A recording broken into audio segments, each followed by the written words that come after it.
The air was crisp, clean, sunlight glinted off the snow, a perfect day for a solo hike. I love pushing myself, testing my limits against the wild, but the mountains, they don't care about human ambition. They follow their own rules, and today, the mountain decided to remind me who was in charge.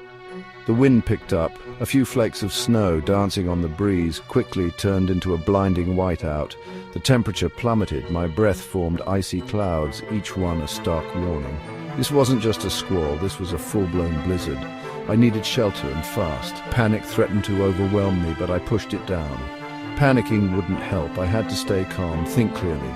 Survival in the wild, it's all about using your head, and right now, my head was telling me I needed to get out of this freezing wind. The mountainside offered some protection. A rocky outcrop partially shielded by a thick stand of pine trees. This would have to do.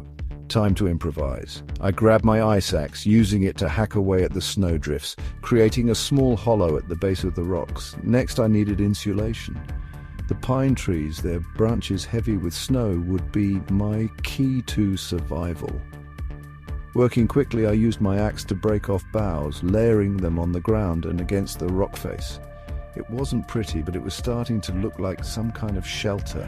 I piled more snow on top of the branches, creating a thick, insulating layer.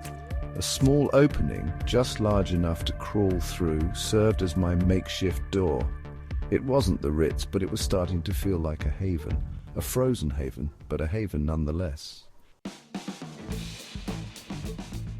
Shelter was only half the battle. The real enemy out here was the cold, the insidious chill that could sap your strength, steal your senses, and finally steal your life. I needed fire. I scrounged through my pack, relief washing over me as my fingers closed around my waterproof matches. Finding dry tinder in this blizzard seemed like an impossible task.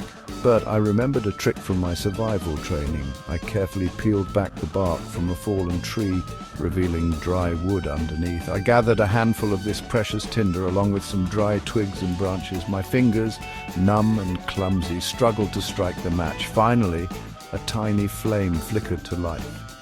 I shielded it with my body, gently blowing, coaxing the flame to grow. It caught, igniting the tinder. Soon, a small fire crackled merrily in the heart of my frozen haven, a beacon of hope against the howling blizzard.